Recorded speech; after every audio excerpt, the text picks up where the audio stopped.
Hi, I'm Rowena. 2 months ago, I opened the drawer where I kept my engagement ring, the one my late fiancé spent years saving for so we could design it together. But it was gone. I remember walking downstairs in a daze. My mom was sipping her coffee like it was just another quiet morning. "Oh, that?" she said casually. "We sold it. That ring was worth $590,000, but they treated it like clutter. Sold it so Callista could find herself on some spiritual retreat in Bali. No warning, no apology, just a legal envelope on my pillow and a silence that told me how replaceable I really was. But what they didn't know, what they never saw coming, was what I'd do next. Before we go further, have you ever been treated like you didn't matter, especially by the people who were supposed to protect you? Drop a comment. Tell me what time you're watching this and where from. I read every single one. Friday mornings in Denver held their breath a certain way. Spring was just beginning to peek through winter's chill. Thin light streamed past the blinds, laying pale gold over a dresser I hadn't bothered to polish in months. I sat on the edge of my bed, one sock on, brushing off a tension that had been riding under my skin all week. It was Everett's anniversary. 2 years since the world folded in on itself. But I didn't cry anymore, not the way I did that first spring.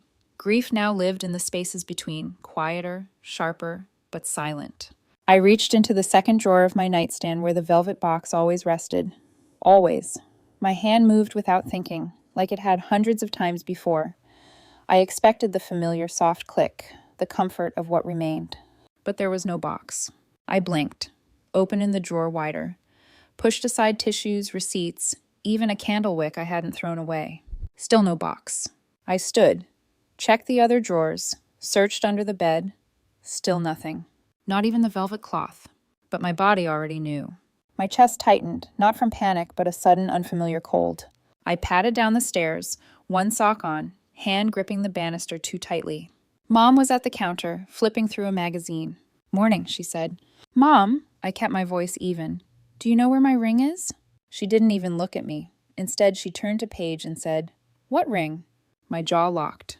"The ring," I said slowly. "Everett's ring. The one he gave me." "Oh," she said, blinking like I'd asked about an old yogurt in the fridge. "That. We sold it." The silence was instant and deafening. "You what?" She stirred her coffee, looked out the window. "Callista needed help for her Bali retreat. Spiritual stuff. You weren't wearing it anymore anyway." It felt like someone had pulled the floor from under me. My dad's voice came from behind me in the hallway. "You hadn't touched it in months, Rowena. We figured you didn't need it." I turned. There he was, arms crossed, wearing that familiar look of disappointment, the one he always wore when I failed to meet an expectation I never agreed to. "You sold something that wasn't yours," I said, voice trembling. Dad shrugged. "Well, technically." "No," I cut in. "No, that ring was mine. Everett and I designed it together. We chose the diamond. He engraved the band. You don't get to erase that." Mom rolled her eyes. "Rowena, it's not like you're still getting married." She said it like Everett had just moved on, like he hadn't collapsed outside a diner waiting for me with my favorite pie in his hands. "He's dead, not forgotten," I snapped, my voice cracking on the last word. Mom sighed like I'd brought too much emotion into the room again. "Callista's finding herself. That retreat is life-changing." "Then she should have sold something of hers," I said, barely above a whisper. "She doesn't have anything like that," Dad muttered. "And you weren't using it." I stepped back, the room tilted. They hadn't just sold a ring. They'd sold the last piece of him I had left. I turned and climbed the stairs, every step a little louder than it needed to be. In my room, I opened the drawer again, still empty, but this time I saw something I hadn't before, folded into the back corner like an afterthought. The velvet cloth. Deep navy, embroidered with tiny white daisies, limp now without the ring it once cradled. I sat on the floor, rested the cloth in my lap. My fingers traced the daisies, each one stitched by Everett's mom. He said they reminded him of our first road trip when they bloomed wild behind a dusty motel in Utah. I sat there in silence, feeling everything at once. Outside, the sky was a pale blue, the clouds slow and deliberate. The world kept spinning, but something inside me had stopped. "They didn't just sell a ring," I whispered. "They sold what was left of me." I don't know how long I sat there. An hour, maybe 2. Just me. The empty drawer. The daisy cloth that used to hold the one thing proving someone had once chosen me. Sunday night came, and I still hadn't left my room. I hadn't eaten. Just stale crackers and water and whatever silence would allow to stay down. I hadn't touched my phone since Friday morning. I was scared of it, scared of what messages would come through, scared Mom might ask me to be more understanding. Or worse, Callista pretending she didn't know. Eventually, I powered it on. Not because I was ready, but because I was tired of hiding. The screen lit up. Callista, on a yoga deck in Ubud. Sunlight haloed behind her. A garland of flowers looped around her neck. Arms lifted in that same surrender pose she practiced since high school. Caption: healing is expensive, but so worth it. Grateful to my amazing family for believing in my journey. The comments rolled in. You inspire me. This is how healing looks. She's glowing like actual light. I stared until my hands shook. I couldn't even cry. That was the part that scared me. She was using Everett's ring money to post gratitude quotes in Bali. And I was still sleeping on the floor of my childhood bedroom because they gave away the bed I bought after Everett died. Said it was too big for one person. I kept scrolling. But my mind was already slipping backward. Flashes of growing up with Callista. The slammed doors. The tantrums. And Mom always turning to me. You're the strong one, Rowena. Help me keep the peace. That was the job I never applied for and never got to quit. Everett used to say, you don't always have to hold the house together while it burns. But apparently I didn't hold it well enough, because now they were dancing in the flames, and I was the ashes. Around 8:30 that night, I finally got dressed and drove out to the cemetery. The wind had picked up. The gate creaked as I pushed through. I walked the narrow path between graves, carrying nothing but my phone and that bruised feeling in my chest that hadn't lifted since Friday. When I reached Everett's stone, I didn't kneel. I didn't speak right away. I just stood there. They used your ring, Everett, I whispered. They sold it so she could post gratitude quotes in Bali. The wind rustled the dried leaves at my feet, and I could have sworn something inside me cracked a little more. Back home, I sat on the floor again, still scrolling. Callista's latest post had nearly 2,000 likes. A drone shot of her mid-spin in a field of rice paddies, arms wide, eyes closed, like the sun had never burned her. Caption: sometimes you have to leave the noise to find your soul. I didn't think. I typed before shame could catch up. Hope the healing was worth it. I paid for it. Send. The comment disappeared into the stream. 10 minutes later, it was gone. Deleted. At 10:42 p.m., my phone buzzed. Imame, let your sister have this moment. Don't start drama. Drama. That's what they called it. Not betrayal. Not theft. Not silence wrapped in self-righteousness. Drama. I didn't reply. I just stared at the message until the words blurred. Then I scrolled back to Callista's face again. People think grief is loud, but it's not. It's not screaming or breaking plates or slamming doors. It's being erased. Slowly, quietly, while the world claps for the person holding the eraser. I wasn't trying to start drama. I just didn't want to disappear again. But apparently, in this family, even the act of existing outside the script counts as rebellion. 3 days passed after that comment vanished, just like me, apparently. By Tuesday, I was at the kitchen table, same one I'd eaten cereal at since I was 7. A small folder lay in front of me. Neat, closed, everything inside stacked precisely. Partial receipts for the ring, Everett's old email confirming the appraisal, a note from his parents in grief, heavy cursive. Thank you for caring for the ring until it became part of your new chapter together. I pushed it toward my father. He didn't touch it. You keep going like this, he said, not looking up from the Denver Post. You'll ruin your own peace. We can't undo what's done. He stirred his coffee, like that was the important thing. But you can at least acknowledge what it was, I said, holding back the shake in my voice. He finally folded the paper, looked at me. Rowena, he said, you've been living here 2 years, rent-free. We've given you more than enough. It's just a ring. Then he slid an envelope across the table, white, thin, a gold-embossed letterhead. I saw the name of the law firm and my stomach flipped. Inside, this correspondence confirms that all contents within the property at our address fall under legal ownership of Vera and Jean Blay. I stopped reading. They didn't just want the ring. They wanted me to know that nothing here belonged to me. That afternoon, the sky was the color of old bruises, gray, dull, aching. I drifted into the garage. Maybe I needed to breathe air that hadn't passed through their mouths. I found a crate labeled Rowena College. Inside, yearbooks. an old guitar strap, a sealed envelope. My name written on the front. Everett's handwriting. Careful, unmistakable. I hadn't known it was there. I hadn't opened it. Not until that moment. Inside, a faded sticky note. Don't let them take your voice or your worth. I didn't move. I couldn't. That note hit harder than anything else had in days. It wasn't just words. It was a gut punch from someone who had always seen me, even when I didn't see myself. I folded it carefully, slipped it into my wallet right behind my license, behind the version of me the world saw. That night, dinner was meatloaf and green beans, and silence served hot. Mom raised her glass midway through the meal. To Callista, her growth, her healing, her courage, what a transformation. No one looked at me, not even to see if I was breathing. I lifted my glass halfway, then lowered it, stood. I'll be upstairs, I said. Dad muttered, just loud enough. That girl needs perspective. I didn't answer. Back in my room, I pulled out the plastic bin from under the bed. Receipts, bills, copies of insurance forms, emails from Everett, statements from our joint account. I didn't know what I was looking for, only that I needed something that wasn't theirs. Something that reminded me I used to have a life, a love, a voice. The scanner on my desk beeped softly as I fed page after page. I created folders, I labeled timelines. And somewhere in that quiet hum of paper and memory, I stopped crying. Stopped asking to be heard. I shifted.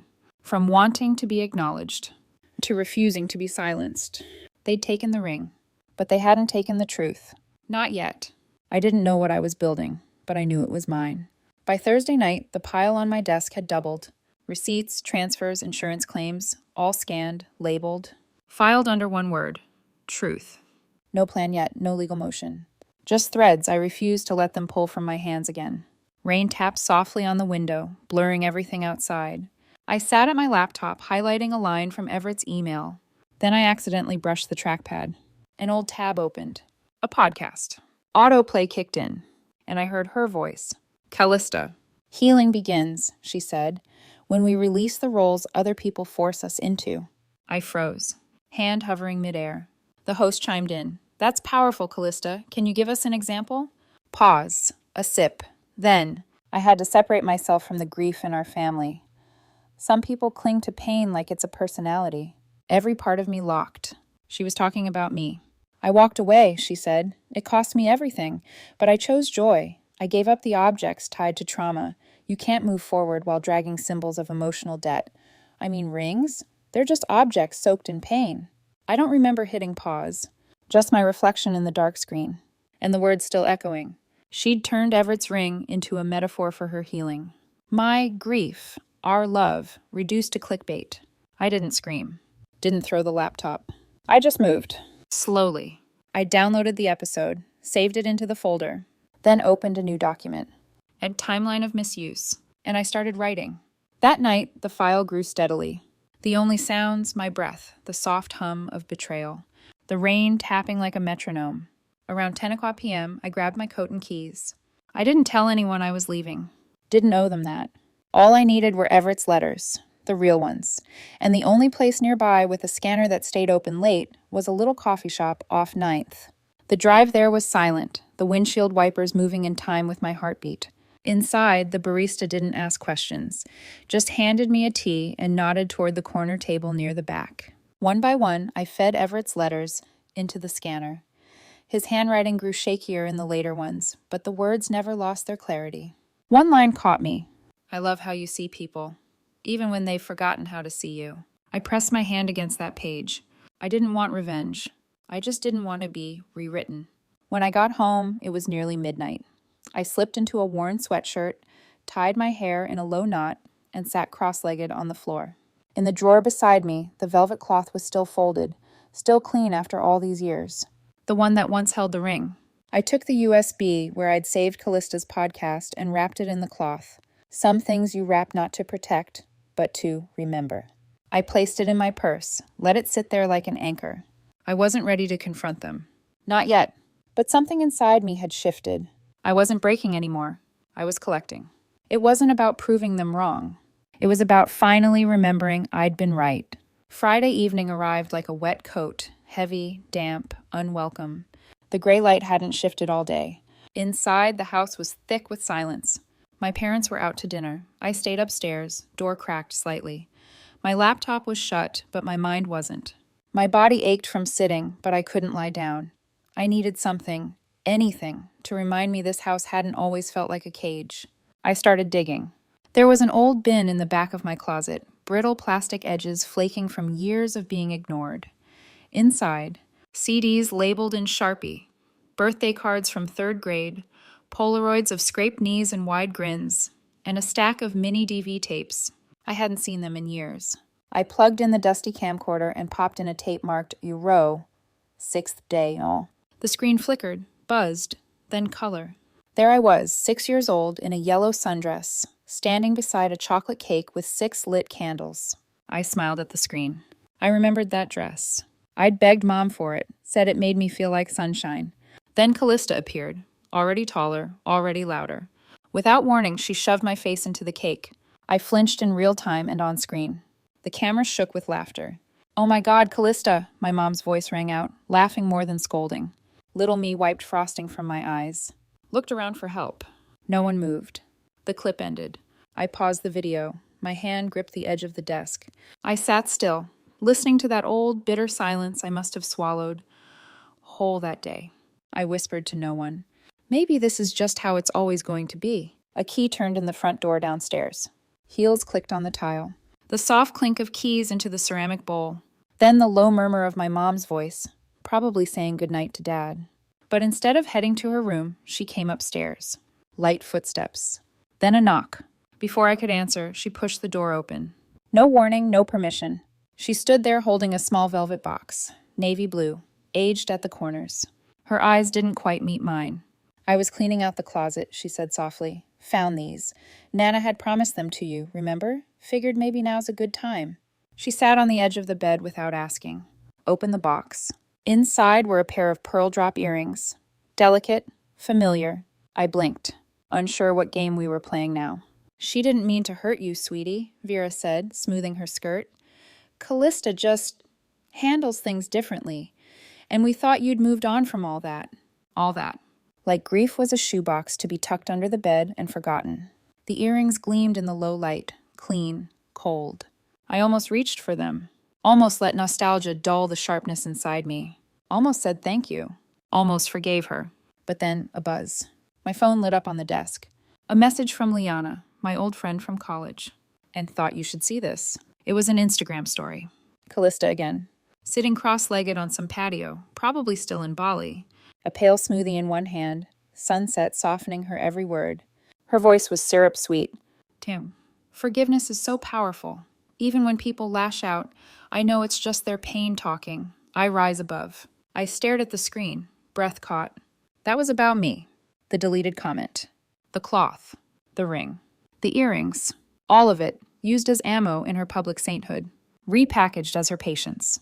The slap of humiliation was fast, sharp. Vera stood, told me to try and rest. I nodded. Said nothing. The door clicked shut behind her. The dishwasher hummed downstairs. And the house returned to quiet. But I wasn't quiet anymore. I opened my laptop. The folder marked Truth was waiting like an open mouth. I added a screenshot of Callista's story.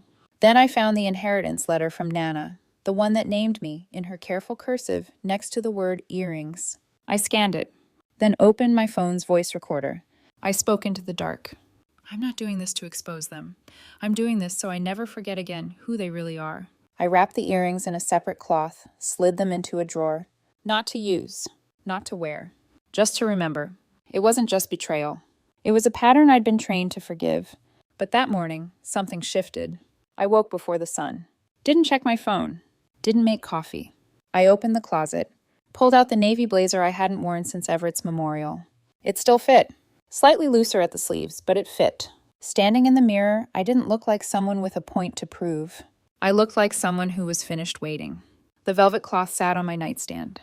Inside it, the USB with the podcast, the screenshots, receipts, the scanned letters, and Nana's will. I slid the entire packet into a clear envelope, slipped it into a folio, zipped it shut. No text, no note, just clean air and purpose. 15 minutes later, I pulled into a quiet co-working space wedged between a dog groomer and a yoga studio. The front desk guy, Ethan, handed me a key card. No small talk, just a nod. I took a corner seat by the window. Rain tapped against the glass. My laptop hummed to life. I opened the estate documents Everett's lawyers once sent, just in case. And I began. I filled in each section with the kind of focus that only comes from months of being silenced. Item 1. 4.1 carat ring purchased jointly with Everett 3 months before his passing. Statement. Property held in trust until marriage. Therefore, sole ownership defaulted to surviving party, me.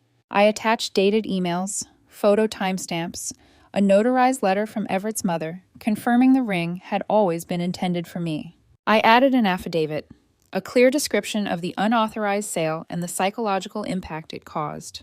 At exactly 10:42 a.m., I hit send. The documents went to Pfizer and Ellis LLP, the firm that handled Everett's estate. I addressed them to Samantha Mira, a partner I remembered for her calm warmth and no-nonsense delivery. Then I sat back, not triumphant, not even relieved. Just still. I didn't cry, didn't shake. I closed the laptop and leaned into the back of the chair. Rain danced softly on the glass beside me, like it was giving the world permission to blur a little. Across the table sat a cup of black coffee, untouched. I lifted it to my lips. It had gone cold. But it was mine. Later that afternoon, I stayed at the space.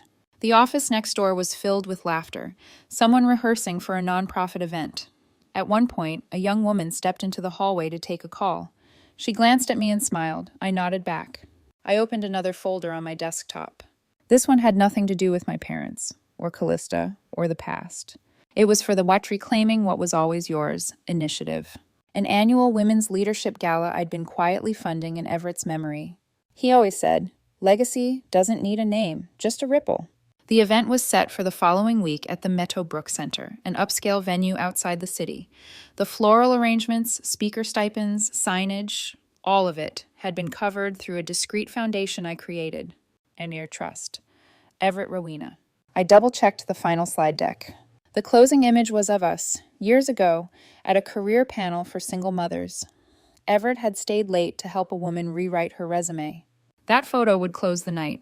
Beneath it, in small print, in honor of those who give quietly. I sent the final slides to the coordinator. As I packed up to leave, my phone buzzed. A text from my mother. "You got mail. Looks like a gala invite. Callista got one too. I think they want her to speak." How wonderful. I stared at the message, then let out a dry laugh. Just once. I didn't RSVP. Didn't reply. I didn't need to be on stage. I'd already built the microphone. Let them walk into the spotlight. They didn't know who lit it. I arrived just before sunset. The hotel ballroom shimmered in warm candlelight and floating white daisies. I saw them immediately, the flowers. My touch. Vera would have picked red roses, always red, always loud. But tonight wasn't hers to curate. I checked in quietly, no name tags, no fuss. Just a touch on my elbow from the coordinator as she handed me a folded program. She didn't recognize me. Perfect. Across the room, Callista swept in wearing a custom white gown. Her hair was pinned in deliberate, glimmering waves. Vera walked beside her, arm in arm, whispering encouragement like a pageant coach.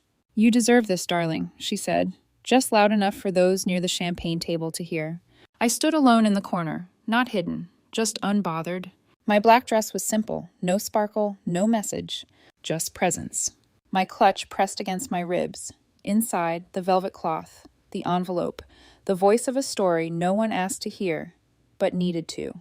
The host took the stage. Soft music faded. Lights dimmed slightly. Dinner plates were cleared. Wine was refilled. The tempo of the evening shifted from casual to ceremonial. Then came the announcement. "Please welcome our surprise guest speaker, Callista Blay." Applause. She took the stage with grace. A slight bow. A polished smile. Even her walk sounded rehearsed. I could almost hear Vera's inhale of pride from the wings. "Grief," Callista began, "is a journey, but some people wear it like a badge they refuse to take off." My fingers tightened around my clutch. She continued, "Tonight I want to speak about letting go, about choosing not to be defined by what hurt us, but by what we do with the pain." She didn't say my name, but I was in every sentence. A ghost painted into the background of her rebranding. "I had to release the things that tied me to darkness," she said, voice soft, steady. "Objects. expectations, even family wounds. I chose light. Murmurs from the audience, a few nods. One woman whispered, "Amen." I moved toward the event coordinator, stationed at the edge of the room. She wore a headset and was checking the screen cue. "Excuse me," I said gently, holding out the envelope. "This is a featured donor message. It needs to be played now, before the final speaker." She blinked, hesitated. I wasn't told. "It was requested ahead," I said calmly. "Check the card inside."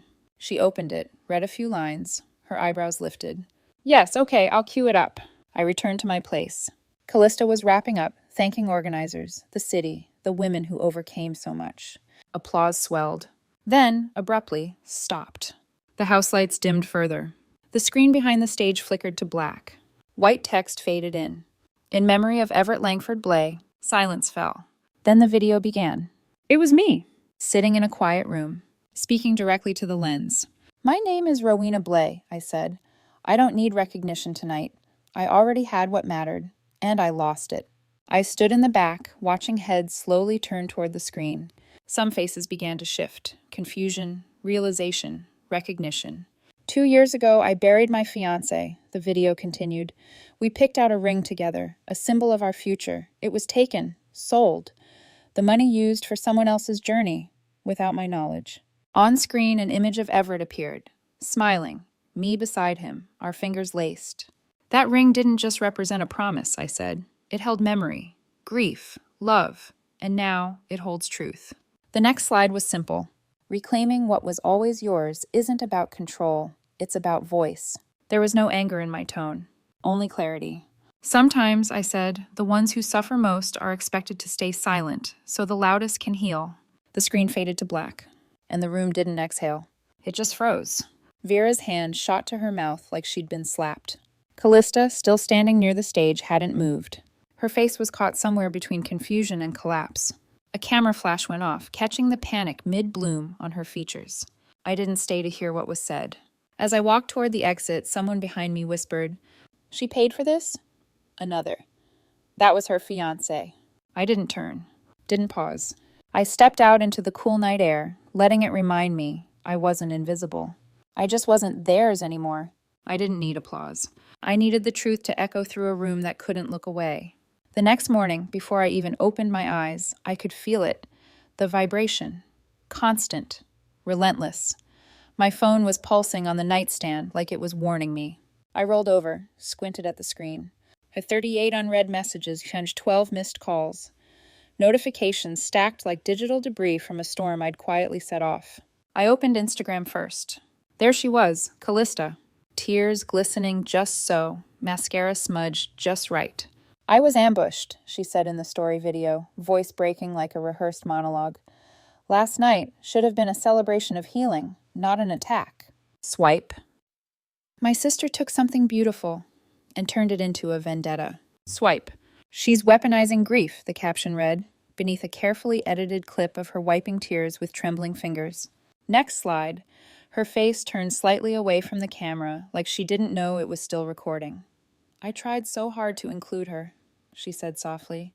"But sometimes, family can be your worst enemy." Comments poured in beneath the post. "Wow, this is heartbreaking. She needs help. Your sister sounds toxic. You're so strong, Callista." By the time I opened Twitter, 2 local blogs had already picked up the story. Resilience Coach Faces Family. Sabotage at Women's Gala. Healing Advocate ambushed by a strange sister at empowerment event. It was all so fast, so clean, so calculated. A text came through from Vera. "And you've broken this family apart. Are you happy now?" Then a missed call from my father. No voicemail.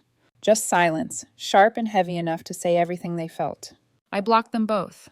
Then came a message from Ethan, the front desk guy from the co-working space, someone who had known Everett, someone who knew me before I learned how to bite my tongue around my family. "Don't let them own the final word," he wrote. "You've come too far to be pushed back into the dark." That was enough to get me out of bed. I threw on jeans, a navy sweater, no makeup, no earrings, just the velvet cloth folded into my jacket pocket and a transcript I had printed that morning. I wasn't going there to argue. I wasn't going to cry. I was going to speak. The drive to the house didn't take long. My hands knew the turns, even if my heart didn't want to remember. The front door was ajar, almost like it was waiting. I stepped inside. Callista was pacing the living room, her phone in hand, voice thick with panic. She was rehearsing out loud, lines about emotional abuse, generational trauma, and her truth. She stopped when she saw me. "You shouldn't be here," she said sharply. Her voice was tight, but her hands were trembling. "I won't be long," I said, my tone steady. I crossed the room and placed the transcript on the coffee table. Set it down gently, like it might break something if it landed too hard. Callista's eyes flicked to it. "What's that?" I didn't answer her question. Instead, I reached into my coat and pulled out the folded velvet cloth, laid it flat beneath the transcript. "This is your voice," I said. "From the podcast, the one where you called me a grief addict." Her face went pale. "You don't understand how media works," she began. "No," I said calmly, "but I understand how truth works." She stared at me, her mouth slightly open, but nothing came out. We stood there in the silence she usually used as a weapon. Then I turned to leave. And there she was, Vera, standing in the hallway like she'd heard everything, but still didn't know what to do with it. Her eyes were wide, unsettled. "Rowena," she said, her voice soft and uncertain. "We're family." I stopped. Not because I didn't know what to say, but because I finally did. "Blood means nothing without respect," I said. "I'm not here to belong anymore. I'm here to break the cycle." She didn't respond. Just stood there like someone who'd lost the script. I walked past her, out the door. The air was cool and clean, like it had been waiting for me to step into it. The sky had just started to open, not bright, but not gray anymore either. A thin band of light slipped between the clouds, the kind of light you have to notice to believe in. I slipped the cloth back into my coat pocket. It felt different now. Lighter. Finished. I didn't leave because I hated them. I left because I finally loved myself more. Morning light in Napa was nothing like Denver. It was softer, less accusatory. It didn't pierce. It warmed. A breeze rolled in from the vineyards as I turned the key in the lock of my new studio door. The sign above the entrance shimmered slightly in the rising sun. Langford and Blay, crafted with memory. I stepped inside and flipped the lights on. The space wasn't huge, but it felt vast. Wood floors, brass fixtures, a row of work tables facing wide windows that framed the hills like a painting. Cream walls, silent tools, pliers, tumblers, flame torch. I hadn't realized how much I missed the smell of warmed metal. It was the scent of creation, of closure, of something real. That first week, business came in slow but steady.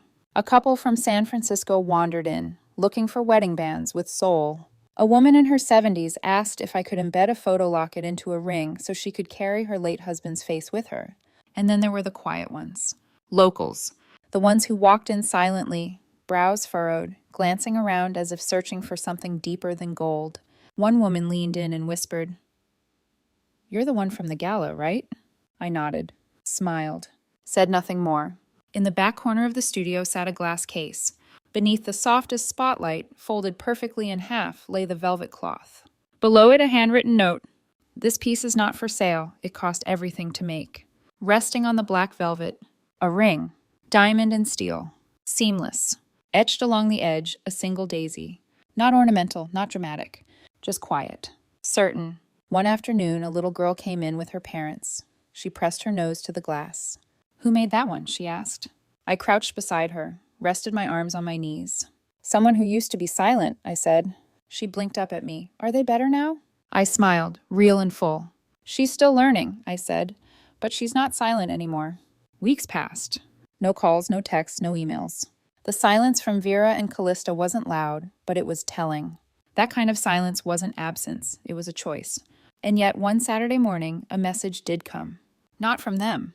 From Lorraine, an old family friend I hadn't spoken to since college. "I saw your tribute at the gala. Your mom never said anything, but she kept the video on her desktop. Just thought you should know." I read it twice. Then I let it sit. Didn't reply. Didn't forward it. Didn't analyze it. Just let it be. Sometimes apologies don't come with words. But that doesn't mean you spend your life waiting for them. I walked over to the workbench and opened the top drawer. Inside, the original receipt for the velvet ring box. Yellowed at the edges. I placed it beside Everett's last note, the one I'd carried in my wallet ever since that night in the garage. "Don't let them take your voice or your worth." Outside, the clouds had lifted. Sun spilled across the cobblestones in long gold stripes. I stepped to the front door, turned the sign to open, and breathed in. The day unfolded slowly. I melted silver, set stones, sketched out a new pendant design. There was no rush, no fear of being erased, just motion, quiet mine. An old folk song played on the stereo, grainy, low. I didn't know the lyrics, but the melody felt familiar, like something I used to hum to myself when no one was listening. On the back shelf, under that spotlight, the ring still sat, wrapped in memory, in silence, in truth. It no longer symbolized a promise that had been broken. It wasn't there to be worn.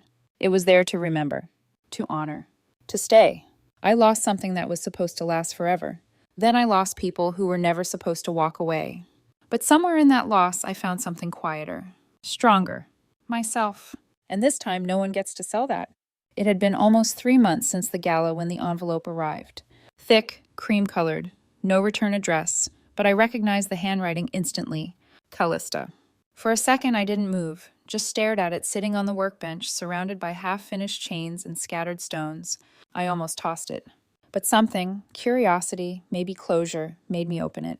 Inside was a single sheet of paper, typed, cold. Ja. I've spoken to legal about the ring situation. They agree there's no point in contesting ownership. Consider it yours. I'll be removing all references to it and to Everett from my brand materials. You've made your point. I hope you find peace now. No greeting, no closing. Not even her name. Just a decision dressed up as generosity. I folded the letter in half and slid it beneath Everett's note. She hadn't given me the ring back. I already had it. What she returned, if anything, was the illusion that she still held power over me. And that I didn't need. That weekend, the shop was quiet. Rain again, soft and rhythmic. A young woman wandered in, holding an old engagement ring. It belonged to my grandmother, she said, voice unsure. But I don't want to wear it as is. I want to make it mine. I nodded, already understanding. We sat at the design table. She pulled out a sketch she'd drawn on the back of a receipt. You ever lost someone? She asked suddenly, eyes meeting mine. Yes, I said, but I found myself too. We worked for an hour, adjusting curves, rethinking stone placement. She wanted to add a birthstone, something new, something forward-facing. When she left, I looked at the sketch again. A future built on memory, not weighed down by it. Later that evening, I took a walk through town. The breeze smelled of wet earth and eucalyptus. A mother and daughter passed by, hand in hand, giggling about something only they understood. I smiled without thinking. The studio's windows glowed from the outside, warm and golden. Inside, it looked like a place that had always existed, like it had been waiting for someone to arrive and claim it. When I stepped back inside, I found myself moving toward the back shelf. The ring still sat under the spotlight. The velvet cloth still cradled it. But now, beneath it, I placed a new note. For the ones who held the house while it burned. For the ones who learned how to leave. Then I turned out the lights, locked the door, and walked home. Not to escape anything, not to mourn, but because I could. That night, I didn't scroll through old messages. I didn't reread the letter. I didn't wait for more apologies. I lit a candle, played a song Everett once loved, and made myself a cup of tea in the mug I'd always hidden from my mother's china cabinet because she said it didn't match the set. I drank it slowly. No rush. No script. No one watching. Just me. Breathing. Living. Healing. Quietly, honestly, and on my own terms. Because sometimes the most powerful reclamation isn't a speech, a video, or even a confrontation. It's simply choosing to build a life they don't get to narrate. And in the end, that velvet cloth didn't hold just a ring. It held the story of how I remembered myself, how I gathered all the scattered pieces and made something unbreakable.